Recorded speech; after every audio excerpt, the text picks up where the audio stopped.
Selamat datang di channel Novel Official. Sebelum kalian mendengarkan novel Pesona Pujaan Hati, jangan lupa like, share, and subscribe. Kalau tidak kusentil jantung kalian. Hehehehe. Tanpa lama-lama lagi langsung saja kita masuk di alur cerita novelnya. Bab 5821.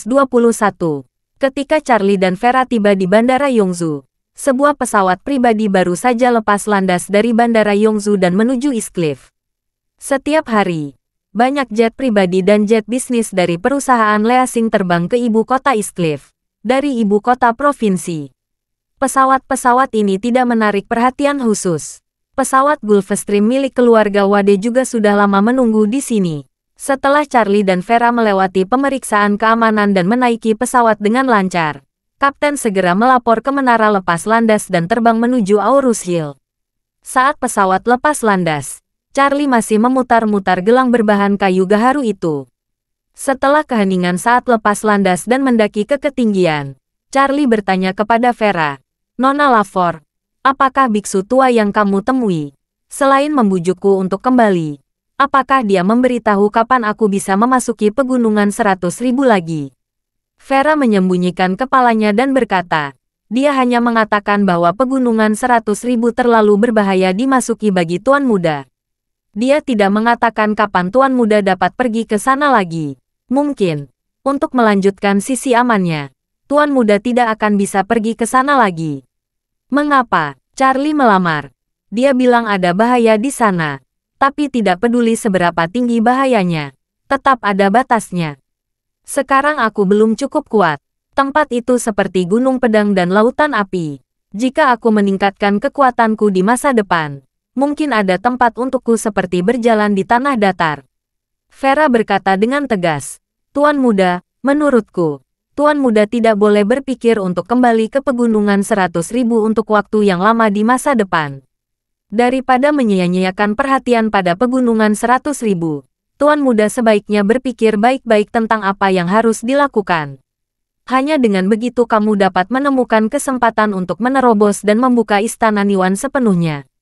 Charlie bertanya balik, "Setelah Istana Niwan dibuka, bolehkah saya kembali ke Siwandasan?" Vera menggelengkan kepalanya. "Menurutku, meskipun Istana Niwan sudah terbuka, kamu tidak akan bisa kembali. Karena ketika Tuan Muda membuka Istana Niwan, kamu belum memenuhi syarat untuk melawan Victoria, dan peluang menangnya sangat rendah. Jika ingin kembali ke Gunung Siwanda, setidaknya harus melampaui Victoria dulu." Dalam pandangan Vera, meskipun biksu tua itu palsu, apa yang dikatakannya pasti benar. Charlie tidak bisa pergi ke Siwandasan. Kemungkinan besar Marcius memiliki konspirasi yang telah terjadi selama ratusan tahun dan sedang menunggunya. Mungkin Marcius benar-benar seperti induk puca, yang menemukan cara lain untuk menghindari nasib kematian. Mungkin dia juga seperti ibu puca, menunggu kesempatan untuk dilahirkan kembali. Atau mungkin, kunci kelahirannya kembali terletak pada Charlie. Namun, tidak seperti induk puca. Kelahiran kembali induk puca membutuhkan bantuan guntur surgawi Charlie. Dan setelah kelahirannya kembali, ia juga akan digunakan oleh Charlie. Namun Marcius tidak akan pernah pasif seperti induk puca. Dia telah hidup selama 1000 tahun. Dan dia dengan sengaja memberikan kesempatan untuk dilahirkan kembali. Dia tidak akan pernah membiarkan dirinya menjadi alat atau penghalang bagi orang lain. Meskipun biksu palsu itu terlalu kabur, Vera berspekulasi bahwa kemungkinan yang paling mungkin adalah Tuan Marcius sedang mencari kesempatan untuk melawan tamu tersebut dan merebut tubuh Charlie, seperti dalam legenda.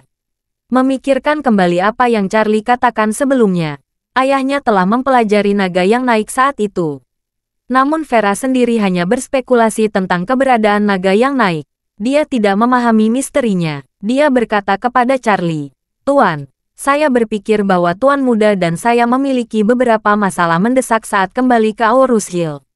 Saya ingin tahu apakah Tuan Muda bersedia mendengarkan penjelasanku." Charlie berkata, "Nona Lavore, tolong beritahu saya." Vera dengan fasih berkata, "Victoria untuk sementara mundur. Prioritas utama Tuan Muda adalah menemukan cara untuk membuka Istana Niwan. Dan prioritas utamaku adalah menemukan cara untuk menyimpulkan arti dari naga yang naik." "Mengapa demikian?" Kata-kata ini selalu terjerat dengan Tuan Muda. Jika kita bisa mengetahui keseluruhan cerita, mungkin banyak hal yang memiliki penjelasan masuk akal. Charlie mengangguk setuju, tapi tidak bisa menahan napas. Membuka istana Niwan kedengarannya mudah. Tapi saya tidak tahu bagaimana memulainya. Saya tidak memiliki metode yang baik untuk memperkuat saya sekarang. Ada banyak poin pengetahuan dan konten yang rumit. Tidak ada metode yang benar-benar sistematis dalam mengembangkan Taoisme.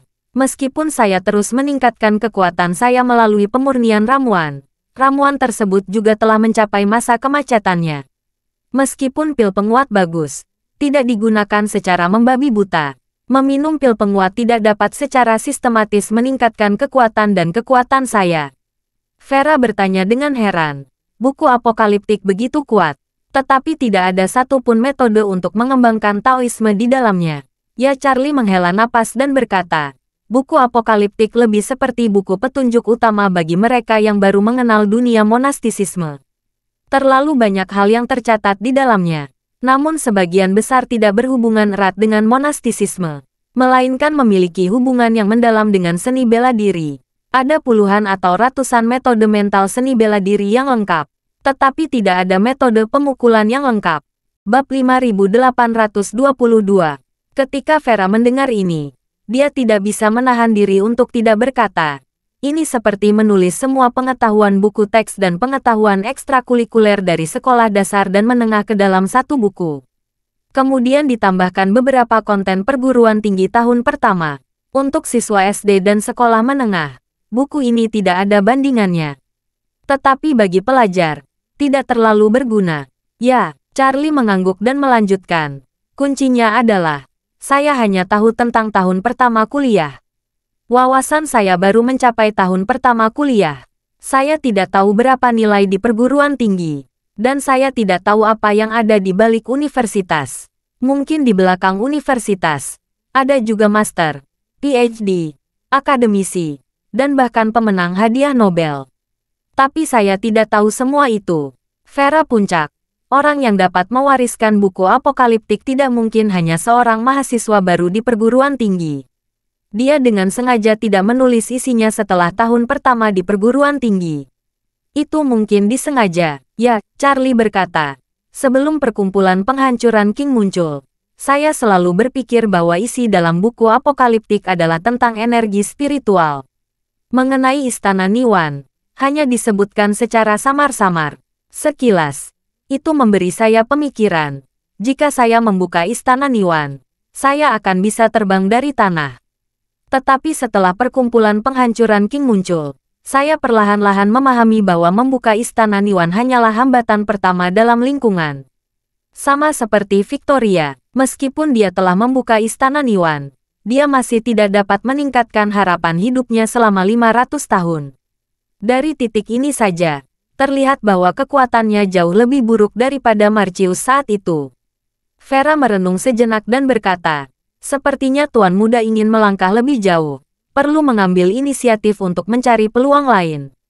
Peluang? Charlie bertanya padanya. Maksudmu, kita harus keluar dan melihat lebih banyak. Itu benar. Vera mengangguk dan berkata dengan tenang. Saya merasa bahwa Aurus Hill hanyalah sebuah kawanan bagi Tuan Muda.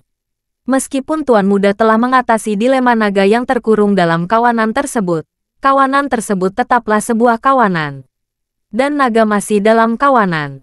Namun, kamu tidak terjebak di sini, tetapi tinggal di sini secara sukarela dan tinggal di Aurus Hill. Ini jelas bukan hal yang baik untuk jalur pengembangan Taoisme Tuan Muda. Ketika Charlie mendengar ini, dia tidak bisa tidak memikirkan Pilos, Guru Porter, dan cerita yang diceritakan Nyonya Jenson kepadanya tentang 500 tahun sebelum Marcius menyebarkan Taoisme. Pilos tidak pernah mampu menembus kegelapan. Dia memutuskan untuk menjelajahi dunia untuk mencari peluang. Marcius juga menghabiskan waktu lama mencari peluang ketika 500 tahun pertamanya semakin dekat. Tantangan dalam budidaya tidak dapat dihindari baik bagi para pemula maupun biksu. Ketika tidak dapat mencapai terobosan dalam lingkungan yang tetap, perlu mengubah lingkungan untuk menemukan terobosan. Pada saat ini, Vera, yang sedang berdiri, melihat Charlie terdiam lama. Dia berkata, Tuan, Meskipun saya tidak memiliki budidaya apapun, saya merasa bahwa logika menemukan invasi sangat mirip dengan demam emas di Amerika Serikat. Charlie dengan penasaran bertanya, mengapa ini begitu metaforis? Vera berkata, seorang penggali emas akan selalu bergerak sebelum dia menemukan emas. Dia tidak dapat menahan diri dalam lingkungan kecil yang tidak berubah. Karena cepat atau lambat, dia akan mengetahui segalanya tentang lingkungan kecil ini. Setelah penggali mendulang setiap sungai dan aliran air di lingkungan kecil ini dan mengetahui bahwa tidak ada emas di lingkungannya, dia harus pergi dari sini dan pergi ke lingkungan baru untuk melanjutkan pencarian. Setelah mengatakan itu, Vera menambahkan, mencari peluang. Faktanya, terkadang hal ini lebih seperti setelah semua faktor terjadi di sekitar Anda yang ditentukan secara bertahap. Anda hanya dapat pergi ke lingkungan asing untuk menemukan beberapa faktor baru. Lalu selesaikan satu persatu. Lihat apakah kamu bisa mendapatkan apa yang kamu inginkan. Ibaratnya jika semua kotak di satu toko sudah dibongkar dan kamu belum menemukan model yang diinginkan, kamu hanya bisa pindah ke toko lain dan terus membongkarnya hingga sampai. Charlie mengangguk setuju dan berkata, saya bertemu Nyonya Jensen, mendapatkan sulur Phoenix anggur. Juga bertemu kamu dan mendapatkan cincin itu. Itu semua adalah peluang yang saya dapatkan setelah meninggalkan Aurus Hill, Vera berkata. Dalam hal ini, Tuan Muda harus lebih sering keluar dan melihat-lihat. Bab 5823. Dalam hati Charlie, pembukaan Istana Niwan telah menjadi prioritas utama. Belum lagi binatang buas macam apa yang bersembunyi di pegunungan 100.000. Victoria sendiri sudah membuatnya merasa tidak berdaya. Sekarang, meskipun Victoria telah mundur untuk sementara, bukan berarti dia tidak akan kembali lagi di masa depan. Terlebih lagi, dia adalah musuh bebuyutannya. Bahkan jika dia tidak pernah datang ke Tiongkok lagi, dia akan membalas dendam padanya. Oleh karena itu, dia harus mencari kesempatan secepatnya dan membuka Istana Niwan. Jadi, dia berkata kepada Vera di sebelahnya, setelah saya menyelesaikan masalah di Aurus Hill, saya akan mencari kesempatan untuk keluar dan melihat lebih banyak. Vera bertanya, apakah Tuan Muda memiliki arah umum? Charlie menggelengkan kepalanya. Karena kita sedang mencari peluang. Masuk akal jika kita harus santai dan pergi kemanapun kita mau. Saat dia berbicara, Charlie tidak bisa menahan diri untuk tidak menghela nafas. Tetapi semakin sering hal ini terjadi, semakin saya tidak tahu harus mulai dari mana. Bagaimanapun, saya memiliki keluarga dan karir. Saya memiliki banyak pengikut di Aurus Hill. Tidak mungkin untuk melepaskan dan menghilang dari dunia. Satu-satunya cara yang masuk akal dan layak adalah dengan pergi ke satu tempat saja pada satu waktu, lalu kembali ke Aurus Hill untuk mempersiapkan perjalanan berikutnya. Vera hanya bisa menghela nafas. Hanya saja takdir Tuan Muda terlalu tinggi. Aku tidak bisa melakukan ramalan untuk Tuan Muda. Semuanya hanya bisa diakhiri oleh Tuan Muda sendiri. Charlie menyentuh gelang di tangannya. Dan tiba-tiba matanya berbinar. Dan dia berkata, aku ingin pergi ke Eastcliff dulu. Vera bertanya kepadanya, Tuan Muda, Anda berencana pergi ke Eastcliff untuk mencari peluang? Tidak juga, Charlie menjelaskan. Orang tuaku membawaku meninggalkan Eastcliff dengan tergesa-gesa. Mereka tidak punya waktu untuk membawa banyak barang pribadi. Saya ingin pergi ke rumah tua keluarga Wade untuk memilah barang-barang orang tua saya dan melihatnya. Kemanapun saya pergi, jika ada tempat yang belum pernah saya kunjungi, saya akan pergi dan melihatnya. Saat dia berbicara, Charlie hanya bisa menghela nafas. Saya bingung saat kamu menyebutkan mencari peluang. Tetapi setelah saya bertemu dengan keluarga kakek saya menyadari bahwa orang tua saya telah lama terlibat dalam buku apokaliptik. Jika saya bisa mengikuti jalan yang dilalui orang tua saya, mungkin roh mereka di surga juga bisa memberi saya beberapa petunjuk. Vera mengangguk setuju. Orang tua Tuan Muda pasti memiliki pengalaman yang sangat legendaris saat itu. Jika mengikuti jejak mereka, kamu pasti akan mendapatkan sesuatu. Charlie berkata, sejak kecelakaan orang tuaku, aku belum pernah kembali ke rumah tua keluarga Wade selama hampir 20 tahun. Kemudian, meskipun aku kembali ke keluarga Wade selama upacara pemujaan leluhur keluarga Wade, waktunya terburu-buru. dan Istana Wanlong datang untuk mengacau. Saya tidak pernah punya kesempatan pergi ke rumah tua untuk memesan barang-barang orang tuaku. Saat itu, saya tidak pernah memikirkan bagaimana hubungan orang tua saya dengan pelaut dan buku apokaliptik. Sekarang bayangkan semua ini mungkin. Semuanya berawal dari mereka. Saya akan kembali dan melihat. Mungkin saya bisa mendapatkan sesuatu. Keluarga Wade telah tinggal di sebuah rumah tua dekat kota kekaisaran selama beberapa dekade. Itu adalah rumah dengan halaman yang luas. Meskipun tersembunyi di kota yang sibuk, namun juga memiliki ketenangan yang berbeda.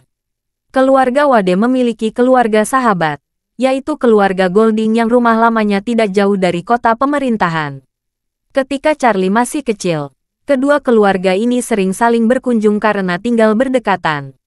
Ketika Vera mendengar ini, dia juga merasa bahwa keputusan Charlie masuk akal. Sekarang dia tidak tahu harus pergi kemana, dan roh orang tua di surga mungkin bisa membimbingnya. Memikirkan kembali rumah tua tempat dia tinggal ketika dia masih kecil, Charlie merasakan nostalgia di dalam hatinya. Dia tidak bisa menahan diri untuk tidak berkata kepada Vera dengan penuh semangat, "Saya akan memberitahu Kapten bahwa setelah saya mengirim kamu ke Aurus Hill, saya akan terbang langsung ke East Cliff." Vera dengan cepat berkata, "Kalau kamu terburu-buru, kamu bisa meminta Kapten untuk mengubah rute dan terbang langsung ke East Cliff."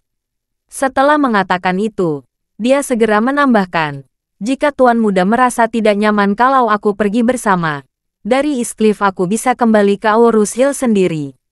Tuan Muda memiliki urusan penting, tidak perlu pergi ke Aurus Hill untuk menundanya." Charlie bertanya padanya, apakah Nona Lavor ingin kembali ke Aurus Hill? Vera memegangi kepalanya dan berkata, "Aku tidak terburu-buru. Hal utama yang mengikat aku dengan Aurus Hill adalah induk Puca. Namun, aku menyiraminya sebelum keluar, dan hujan turun di Aurus Hill kemarin. Menurutku tidak memerlukan perawatan ekstra." Charlie berkata, "Kalau begitu, Nona Lavor bisa menjadi temanku ke East Cliff." Bab 5824. Vera merasa senang saat dia melihat Charlie mengundangnya untuk pergi bersamanya. Dia dengan cepat berkata, "Segala sesuatu di diriku akan mematuhi perintah Tuan Muda." 10 menit kemudian, pesawat yang ditumpangi Charlie dan Vera mendapat izin untuk mengubah rutenya. Pesawat itu berbelok 30 derajat ke utara di udara dan terbang menuju East Cliff. Charlie juga menggunakan telepon satelit di pesawat untuk menelepon Stephen Thompson, pengurus rumah tangga keluarga Wade. Panggilan tersambung dan suara Stephen terdengar. "Halo, siapa ini?" Charlie berkata, "Tuan Thompson, ini aku, Charlie." Stephen berkata dengan hormat, "Tuan, telepon ini adalah telepon satelit di pesawat keluarga Wade. Apakah Anda berada di dalam pesawat?" "Ya," Charlie berkata. "Saya sedang dalam perjalanan ke East Cliff. Saya akan mendarat sekitar 2 jam lagi. Bisakah kamu mengatur kendaraan untuk menjemputku di bandara?" Stephen berkata, "Baiklah, Tuan Muda. Saya akan segera mengatur konvoi dan menjemput Anda langsung di bandara. Saya juga akan memberitahu Tuan dan yang lainnya." Charlie berkata, "Tidak perlu mengerahkan pasukan. Kamu pengurus rumah tangga besar keluarga Wade. Akan terlalu mencolok jika kamu datang menjemputku. Tidak perlu datang sendiri. Atur saja mobil untuk parkir di bandara. Saya ingin pergi ke rumah tua keluarga Wade. Kamu cukup memberitahu orang tua itu. Tidak perlu memberitahu yang lain." Stephen berkata, "Baiklah, Tuan Muda. Izinkan saya memberitahu Anda. Apa Anda akan menginap di rumah tua itu pada malam hari? Atau kembali ke manor keluarga Wade?" Charlie bersenandung dan berkata, "Aku akan tinggal di rumah tua.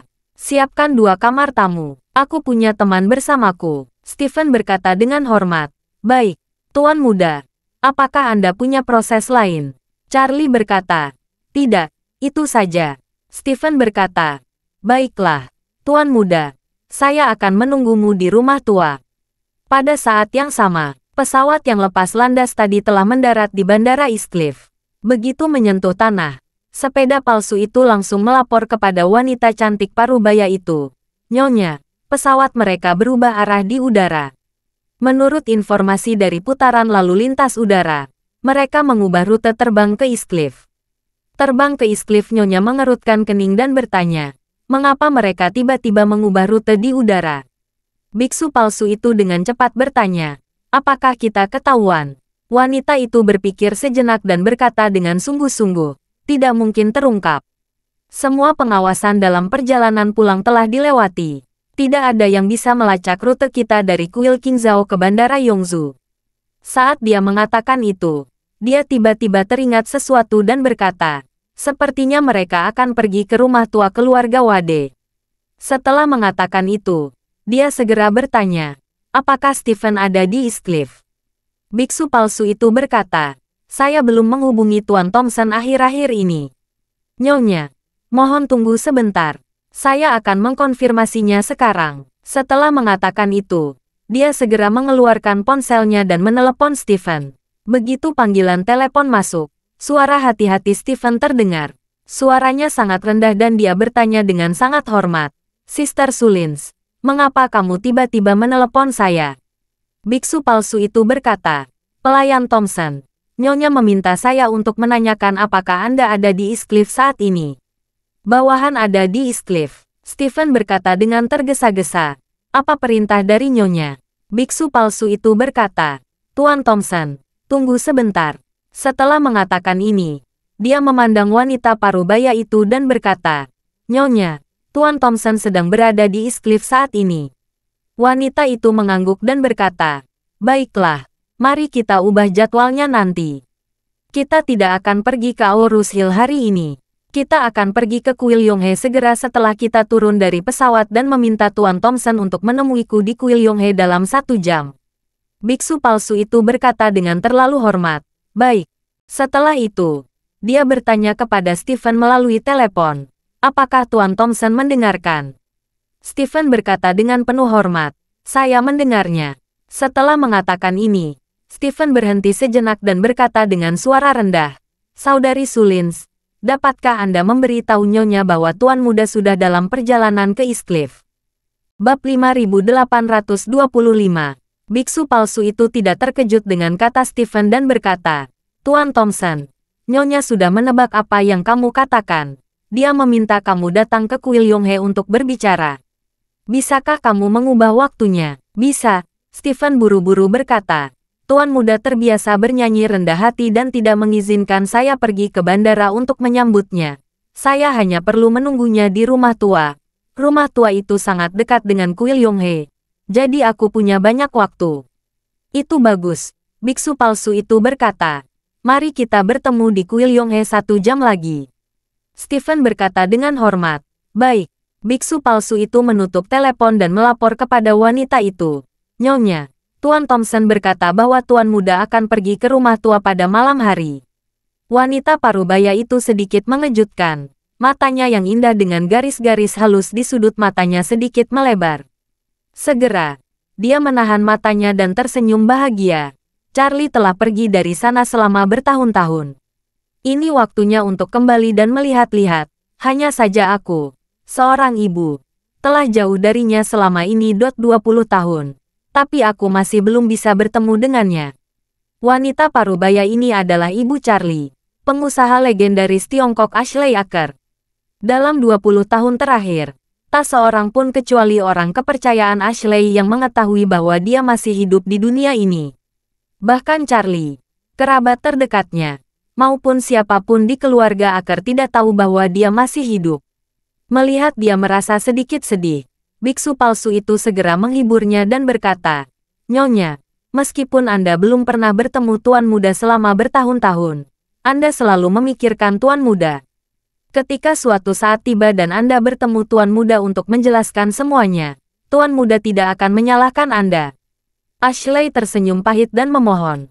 Setelah Curtis pergi, aku telah menantikan untuk membalas dendam dia dan Charlie bertemu dengan naga Feng Hua. Tapi aku tidak pernah berpikir bahwa segala sesuatu yang telah aku dan Curtis kerjakan dengan sangat keras hampir akan mendorong Charlie ke dalam bencana abadi. Sampai hari ini, saya tidak tahu apakah upaya Curtis dan saya serta semua yang telah saya lakukan selama 20 tahun terakhir ini benar atau salah. Biksu palsu itu berkata dengan ekspresi tegas, Nyonya, mohon maafkan saya karena terlalu banyak bicara.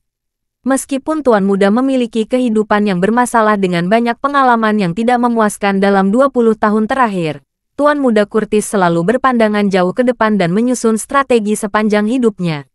Keputusannya pasti telah dipertimbangkan dengan cermat. Bahkan jika memang ada beberapa perubahan yang melebihi harapannya, keputusan Tuan Curtis saat itu harus menjadi jalan terbaik untuk Anda dan Tuan. Ashley mengangguk sedikit dan berkata dengan tegas, "Kamu benar." Curtis menyerahkan dirinya untuk melindungi Charlie dan aku. Dia menggunakan dirinya sendiri untuk membuka jalan bagi Charlie. Charlie pasti akan memenuhi harapannya. Karena itu, Ashley memandang keluar jendela dengan bingung. Segala sesuatu dari 20 tahun yang lalu terlintas di benakku seperti tayangan slide. Saat ini, pesawat telah meluncur menuju hanggar tertutup di sebelah stand terpencil Bandara Eastcliff. Saat pesawat hanya berjarak 100 meter dari hanggar, pintu hanggar perlahan terbuka ke sisi kiri dan kanan. Saat ini, ada 3 jet pribadi dengan model yang sama diparkir di hanggar, serta beberapa hongki H9 yang tidak mencolok. Di dalam mobil, sekelompok staf yang mengenakan seragam perawatan sudah lama menunggu di sini. Awalnya, Ashley akan menyelesaikan pergantian pesawat di sini, lalu berbalik dan terbang ke selatan menuju Aurus Hill. Namun karena Charlie tiba-tiba mengubah jadwal penerbangannya dan datang ke Eastcliff, setelah turun dari pesawat, ia langsung masuk ke salah satu mobil berbendera merah. Kemudian iring-iringan mobil segera keluar dari hanggar, meninggalkan bandara melalui jalur VIP, dan langsung menuju Kuil Yonghe. Kuil Yonghe memiliki sejarah panjang dan merupakan kuil paling populer di Eastcliff. Dan Ashley memiliki halaman eksklusif di sini. Dia meminta Stephen untuk menemuinya di Kuil Yonghe, merujuk pada kediaman ini. Orang dahulu mengatakan bahwa orang kecil bersembunyi di alam pembohong dan orang besar bersembunyi di kota. Siapa sangka kediaman Ashley di Eastcliff ternyata berada di kuil dengan jumlah pengunjung terbanyak di pusat kota. Ketika Ashley tiba di rumah, Stephen sudah tiba lebih awal. Saat ini, dia sedang menunggu di aula tengah halaman. Melihat Ashley dan biksu palsu itu masuk bersama, dia mengemudi ke pintu dan berkata dengan hormat, "Nyonya, Saudari Sullins." Ashley mengangguk sedikit, menunjuk ke kursi di aula, dan berkata kepadanya, "Duduklah, Stephen." Stephen membungkuk dan berkata, "Terima kasih, Nyonya." Ashley memegang tangan dan duduk di aula tengah, dengan biksu palsu bertopi berdiri di dekatnya. Meskipun biksu palsu itu masih mengenakan topi, Stephen masih tahu bahwa dia telah mengukur rambutnya dan bertanya dengan ngeri, "Sister Sullins, apa yang kamu?" Biksu palsu itu tersenyum tipis, melepas topinya, dan berkata, "Saya berperan sebagai biksu di Gunung Siwandasan hari ini." Stephen buru-buru bertanya, "Sister Sullins, apakah kamu sudah bertemu dengan Tuan Muda? Apakah Tuan Muda masih memiliki kesan Anda? Jangan membuat Tuan Muda curiga." Biksu palsu itu mengendurkan kepalanya dan berkata, "Jangan khawatir, saya tidak bertemu langsung dengan Tuan Muda itu." "Itu bagus." Stephen mengangguk dan bertanya kepada Ashley dengan hormat, "Ngomong-ngomong, Nyonya, Anda sudah lama tidak kembali ke Eastcliff. Dulu, Anda tidak akan pernah pergi ke tempat Tuan Muda berada. Mengapa Anda berbicara dengan Tuan Muda hari ini? Datang ke Eastcliff di sisi kedua." Ashley berkata dengan ringan, "Saya meminta Saudari Sullins untuk menghentikan Charlie di Siwandasan. Awalnya saya ingin berhenti di Eastcliff dan kemudian pergi ke Aurus Hill untuk melakukan beberapa hal. Saya tidak menyangka Charlie tiba-tiba mengubah rutenya dan ingin datang ke Eastcliff. Saya mengubah rencana." Stephen bertanya dengan heran, "Nyonya, apakah Anda sudah melihat seperti apa Tuan Muda sekarang?" "Belum." Ashley memegangi kepalanya dan berkata, "Saat Charlie dan aku berada paling dekat, kami hanya berjarak 2 mil. Tapi sekarang dia begitu kuat, aku bahkan tidak berani melihatnya." Stephen bertanya, "Nyonya, apakah Anda belum berencana bertemu Tuan Muda?" Ashley tampak serius dan berkata dengan tegas, "Sekarang belum waktunya." Victoria mencoba menunjuk keluarga Aker 2 kali beberapa waktu lalu. Dia pasti curiga bahwa saya belum mati, dan ingin menggunakan ini untuk menguji apakah saya masih hidup atau mati. Kalau aku masih hidup, beginilah cara memaksaku untuk muncul. Jika bukan karena kebetulan Charlie dan bantuan rahasia pada kesempatan kedua, saya mungkin tidak dapat bersembunyi lagi. Saya kedua selamat kali, dan tidak bisa terlalu impulsif sekarang. Stephen bertanya. Nyonya, Tuan Muda tiba-tiba berubah pikiran dan datang ke East Cliff, dan juga ingin pergi ke rumah lamanya. Mungkinkah dia memperhatikan sesuatu? Ashley menggelengkan kepalanya dan berkata, mungkin tidak. Saya membayangkan Charlie mungkin sedikit bingung saat ini. Dia ingin datang ke East Cliff dan rumah tua itu untuk mencari petunjuk. Stephen bertanya, Nyonya, apa rencana Anda untuk tinggal di East Cliff kali ini? Ashley berkata, aku tidak punya rencana apapun. Aku hanya punya sesuatu untukmu. Sebelum Charlie tiba di East Cliff, bantu aku mengembalikannya ke rumah tua keluarga Wade. Aku akan pergi ke Aurus Hill besok pagi. Mengatakan itu, Ashley mengangguk sedikit ke arah biksu palsu itu. Biksu palsu itu segera mengeluarkan album foto kuno setebal 16 halaman dari tas tangannya dan menyerahkan album itu kepada Stephen. Saat Stephen mendapatkan album foto tersebut, dia tidak berani membukanya secara langsung. Sebaliknya, dia bertanya pada Ashley, apakah Anda ingin saya mengembalikan album foto ini ke rumah lama Anda? Ya, Ashley mengangguk dan menghela napas. Sudah 20 tahun. Dan inilah waktunya untuk secara bertahap memberitahu Charlie beberapa peristiwa masa lalu yang telah berlalu. Bab 5826. Ketika Charlie dan Vera berkendara dari Bandara East Cliff ke rumah tua keluarga Wade, Stephen sudah menunggu di rumah tua bersama lelaki tua Jeremiah Wade. Jeremiah dijemput oleh Stephen. Setelah meninggalkan Kuil Yonghe, dia pergi ke kediaman keluarga Wade untuk membawa Jeremiah ke rumah lamanya. Jeremiah selalu ingin mencari lebih banyak kesempatan untuk membangun hubungan dan meningkatkan perasaan dengan cucunya Charlie. Namun, meskipun Charlie telah menjadi jurumudi keluarga Wade, dia tidak pernah datang ke East Cliff. Sebagai seorang kakek, dia tidak bisa bertemu Charlie beberapa kali sepanjang tahun. Jeremiah tentu saja sangat senang saat mendengar bahwa Charlie akan datang ke East Cliff kali ini. Sebelum dia tiba di rumah tua itu, dia sudah mengatur agar koki menyiapkan makan malam keluarga untuk Charlie di rumah tua itu.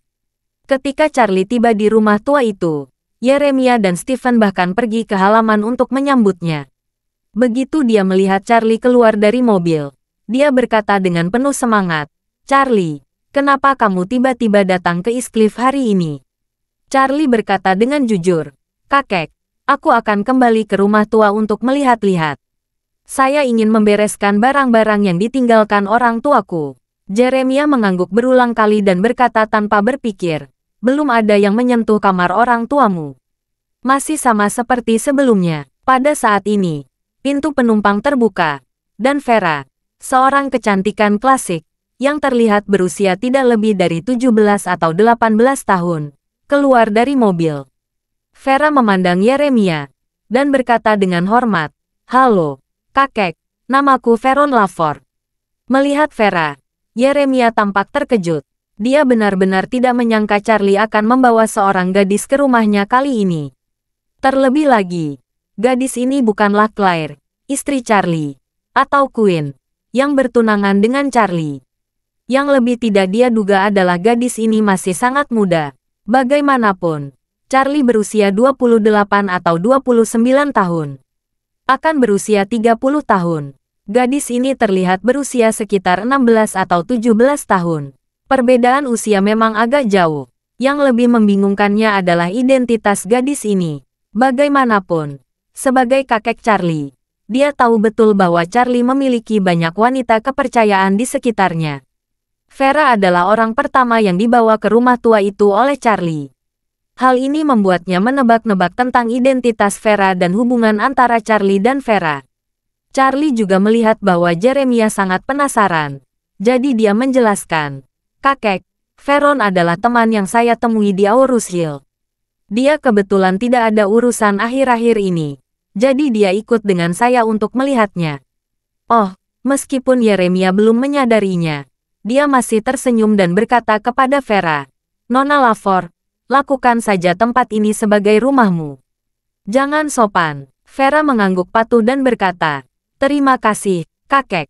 Jeremiah memandang Vera dan bertanya ragu-ragu, Nona Lavort, Anda terlihat muda. Apakah Anda berusia 20 tahun ini? Vera berkata, saya baru berusia 18 tahun ini. Jeremiah menghela napas lega. Ia mengetahui betul bahwa masyarakat memiliki dua batasan usia bagi perempuan. Yang satu adalah 14 tahun yang merupakan ambang batas hukum. Dan yang lainnya adalah 18 tahun yang merupakan ambang batas moral.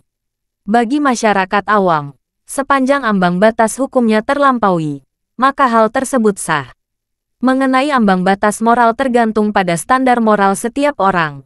Namun bagi orang-orang yang terhormat, tidak cukup hanya melewati rintangan hukum. Mereka harus melewati hambatan moral.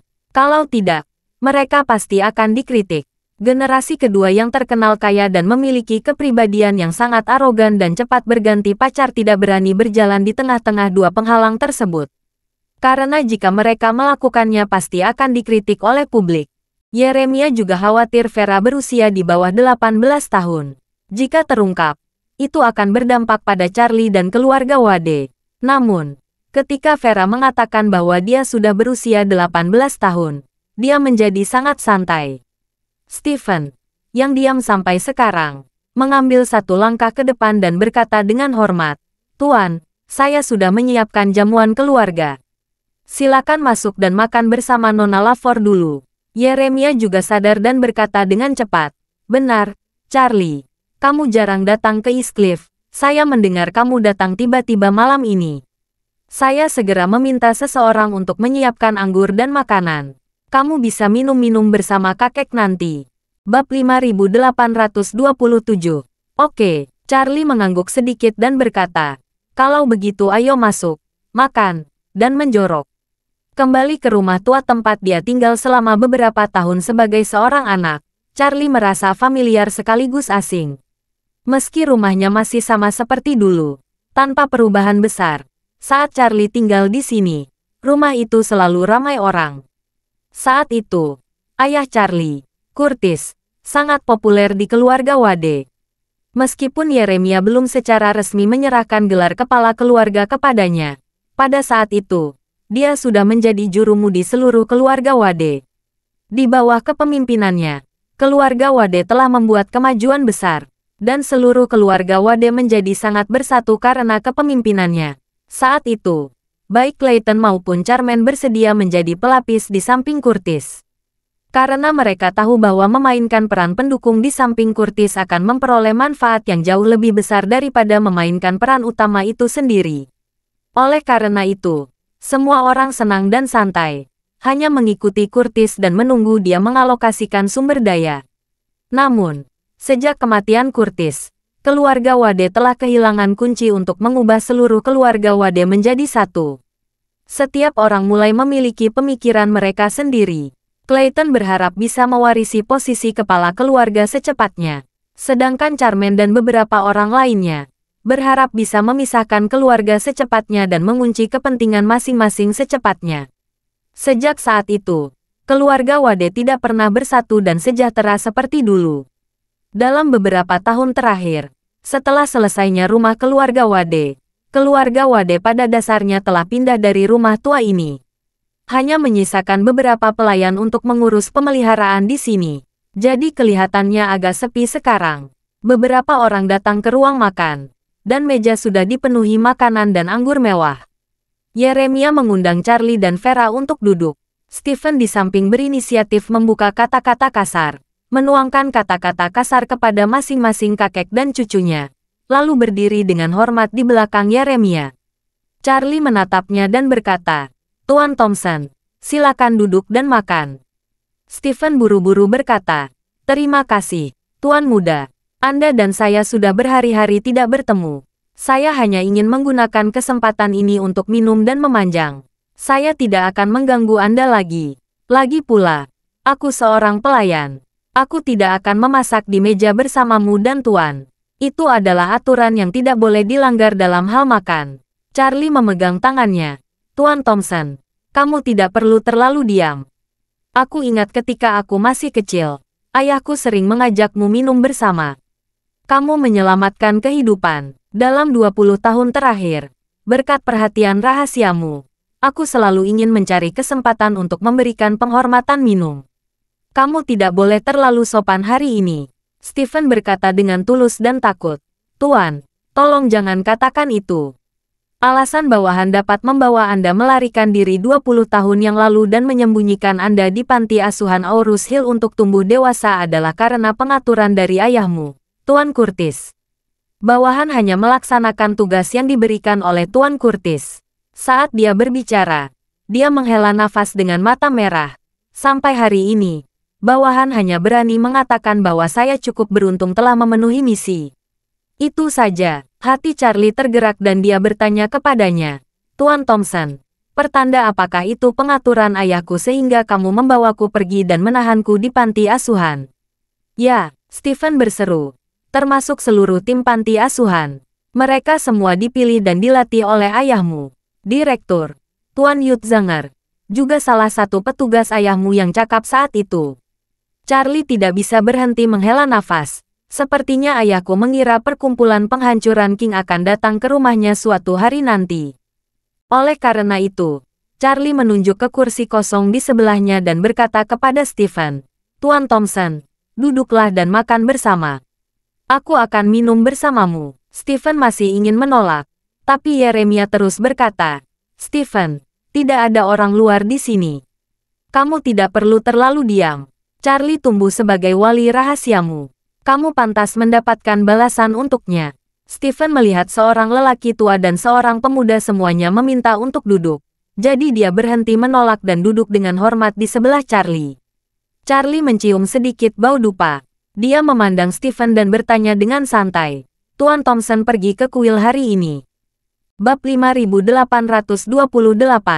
Ketika Charlie bertanya kepadanya apakah dia telah pergi ke kuil, Stephen terkejut. Dia tidak tahu apa maksud Charlie ketika dia bertanya padanya. Apakah dia tahu keberadaannya? Atau apakah dia tahu bertahan siapa yang dia temui? Namun, dia sangat pintar. Karena dia terkejut, dia tidak terkejut sama sekali. Sebaliknya, dia bertanya dengan heran. Tuan muda, bagaimana Anda tahu? Charlie berkata dengan santai. Baumu seperti dupa.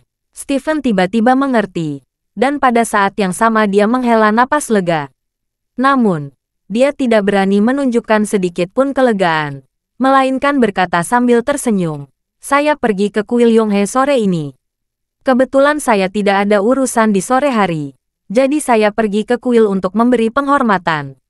Charlie mengangguk, tanpa keraguan di hatinya. Status Stephen di keluarga Wade adalah yang tertinggi di antara semua anggota keluarga Wade. Baginya, pekerjaan sebagai pengurus rumah tangga juga mempunyai tingkat kebebasan yang tinggi. Masuk akal baginya untuk meluangkan waktu untuk membakar dupa dan menyembah Buddha. Mengenai mengapa dia pergi membakar dupa dan menyembah Buddha, Charlie tidak terlalu menyarankan. Lagi pula, orang Tionghoa pergi ke kuil, sama seperti orang Eropa dan Amerika pergi ke gereja.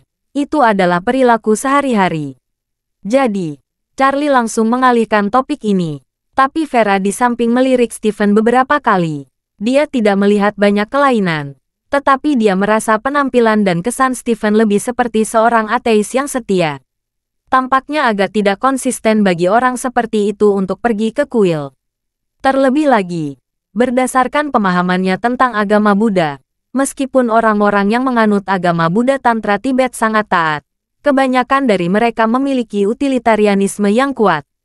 Sebagian besar dari mereka mencari kekayaan dan kekuasaan. Hal ini pula yang menjadi alasan mengapa hampir semua selebriti mempercayai agama Buddha Tibet. Menurut Vera, penampilan Stephen tidak terlihat seperti tipe orang dengan utilitarianisme yang kuat, jadi ini agak tidak konsisten. Namun, Vera adalah manusia, bukan dewa. Dia hanya merasa aneh, tetapi sulit untuk menebak lebih banyak hanya dengan beberapa kata. Saat ini, Yeremia di samping bertanya kepada Charlie. Charlie, berapa lama kamu berencana tinggal di East Cliff? Charlie berkata jujur, aku belum berbohong. Yang tercepat adalah besok sore. Aku ingin pergi ke Gunung Winteri besok pagi untuk memberi penghormatan kepada orang tuaku. Yeremia bertanya dengan heran, tergesa-gesa. Tidak mudah untuk datang ke sini sekali saja. Mengapa tidak tinggal di sini beberapa hari lagi? Charlie memegang tangannya. Belum bisa. Sejujurnya, Saya datang ke sini terutama untuk melihat apakah barang-barang yang ditinggalkan orang tua saya dapat memberi saya petunjuk atau bimbingan. Saya berencana meluangkan waktu untuk mengurusnya secara bertahap apa yang mereka lalui ketika mereka masih muda. Pergi jauh-jauh dan kunjungi semua tempat yang pernah mereka kunjungi. Jeremiah mengangguk sedikit dan menghela napas. Orang tuamu selalu misterius saat itu. Saya tidak mengerti banyak hal. Karena kamu punya ide untuk mencari tahu. Kakek juga mendukungmu. Saat dia berbicara, dia menambahkan, kamar dan ruang belajar orang tuamu tetap sama seperti 20 tahun yang lalu. Aku tidak membiarkan siapapun menyentuh barang-barang di dalamnya. Stephen selalu bertanggung jawab untuk menjaganya. Setelah makan malam nanti, masuk saja dan lihat-lihat. Kalau ada yang kurang jelas, tanyakan saja pada Stephen. Saat ini, kuil Yonghe, kuil populer ini sekarang ditutup untuk semua pengunjung. Ashley Aker berdiri di halaman, mencium aroma dupa yang pekat di kuil, memandangi bulan cerah di langit, dengan perasaan campur aduk di hati. Dalam hatinya, dia hanya memikirkan Charlie, yang tidak dia temui selama 20 tahun.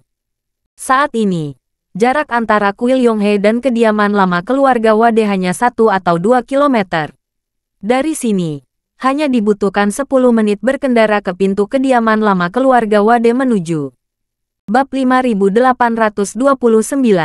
Namun meski begitu, Ashley berulang kali mengatakan pada dirinya sendiri bahwa ini belum waktunya untuk bertemu dengan putranya. Melihat kesedihannya sendirian di halaman, biksu palsu itu datang dan bertanya dengan hormat. Nyonya hanya berjarak beberapa jalan dari Tuan Muda saat ini. Anda pasti sangat ingin bertemu Tuan Muda, bukan? Ashley mengangguk. Bagaimana mungkin aku tidak merindukan putraku, yang sudah 20 tahun tidak kulihat? Setelah mengatakan itu, Ashley menambahkan, tapi kalau dipikir-pikir, sekarang belum waktunya untuk bertemu Charlie. Lagi pula, hari ini bukan waktu di mana aku dan Charlie paling dekat. Aku sedang duduk di tribun selama konser Nana di New York beberapa waktu lalu. Charlie dan Claire berada di dalam kotak di atas kepalaku. Itu adalah jarak terdekat antara aku dan Charlie dalam 20 tahun terakhir. Biksu palsu itu hanya bisa menghela nafas. Bawahan sangat ketakutan saat itu. Orang tuamu, adik-adikmu semuanya hadir.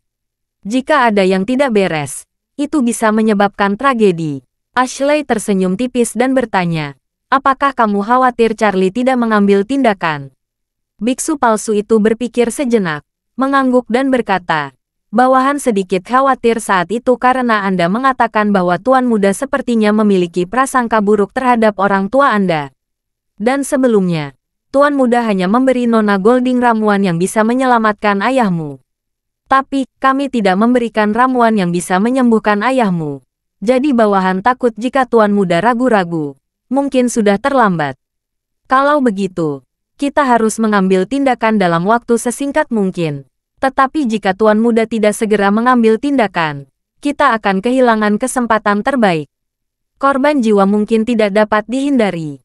Ashley berkata dengan serius. Meskipun Curtis mengatur lingkungan yang aman untuk Charlie saat itu, dia tidak mengatur hak istimewa apapun untuknya. Dia berjuang di lumpur Aurus Hill selama hampir 20 tahun. Terkadang dia memiliki sifat yang menyimpang dan eksentrik. Gangsterisme. Metode hukuman untuk beberapa pelaku kejahatan seringkali sedikit lebih buruk daripada metode hukuman untuk pelaku kejahatan. Tapi saya masih memahami karakternya dengan sangat baik. Mengenai masalah seperti ini, tidak peduli berapa banyak kesalahpahaman dan ketidakpuasan yang ada di hati Charlie, dia pasti akan segera mengambil tindakan. Setelah mengatakan itu, Ashley tersenyum tipis dan berkata dengan lega, sebenarnya, aku menyukai gaya gangsterisme Charlie. Cinta dan benci yang jelas, dan jarang dikendalikan oleh orang lain. Curtis kurang memiliki semangat gangster saat itu dan selalu menggunakan standar moral yang tinggi untuk menahan diri. Dia dibatasi oleh dirinya sendiri di mana-mana. Charlie berbeda, dia menculik dirinya sendiri secara tidak bermoral. Jadi bagaimana jika kakek saya sakit kritis? Ketika ada keterasingan di antara hati kita, menyelamatkan nyawanya paling banyak dianggap sebagai tindakan kebajikan yang utama. Tidak ada lagi yang hilang. Untuk hal yang sama, jika itu adalah Curtis, Dia lebih suka menelan lalat itu sendiri daripada menyembuhkan penyakit ayahku dalam satu langkah. Biksu palsu itu berkata dengan sangat setuju. Master Curtis berusaha meyakinkan orang-orang dengan kebajikan. Sementara Master Charlie seperti orang menghormati dia dengan satu kaki. Dia menghormati orang lain dengan 10 kaki. Jika mereka menghancurkannya dengan satu tetes, dia akan mengambil 3 langkah dari mereka. Ashley mengangguk dan berkata, inilah yang paling saya hargai dari Charlie. Curtis membayar begitu banyak untuk keluarga Wade saat itu, dan dialah yang paling memenuhi syarat dan harus berhasil menjadi kepala keluarga Wade. Saat dia mengatakan itu, Ashley mengubah topik pembicaraan dan berkata, sayang sekali ayah mertuaku merasa bahwa dia kuat dan tidak mau mendelegasikan kekuasaan kepadanya lebih awal. Dan Curtis tidak mau mengambil hak waris dari kakak tertuanya Clayton sebagai putra tertuanya. Jadi jangan katakan apapun. Jika saya tidak mengatakan apapun, dia tidak akan pernah menjadi kepala keluarga Wade. Tapi di sisi lain, Charlie tidak memiliki banyak kekhawatiran. Jadi bagaimana jika Clayton adalah pamannya? Jika dia harus berlutut di Gunung Winteri, dia harus berlutut. Lalu bagaimana jika Charmaine adalah bibinya? Jika dia harus menjadi tahanan rumah di desa kota Aurus Hill, jangan pernah berpikir untuk keluar sebentar. Jadi bagaimana jika ayah mertuaku tidak mau mendelegasikan kekuasaan? Dia tidak berhak menentukan apakah dia mau atau tidak. Charlie bisa membantu dirinya sendiri untuk mengambil alih. Apa yang dilakukan Charlie dalam masalah ini? Dia memenangkan hatiku. Siapa yang menetapkan bahwa kepala keluarga sebelumnya harus setuju menjadi kepala keluarga? Dengan kata lain, selama dia tidak berani menolak, tidak apa-apa. Bab 5830. Ashley pernah sangat khawatir dengan pembentukan kepribadian, karakter, dan pandangan hidup Charlie saat ia tumbuh dewasa. Sebagai seorang ibu, tentu saja dia berharap untuk selalu memberikan pendidikan terbaik, lingkungan terbaik, dan bimbingan terbaik kepada Charlie. Tapi situasi sebenarnya adalah dia hanya bisa menonton diam-diam saat Charlie tumbuh bersama anak-anak lain di panti asuhan. Dia hanya bisa menonton diam-diam saat Charlie putus sekolah setelah lulus SMA dan bekerja di lokasi konstruksi.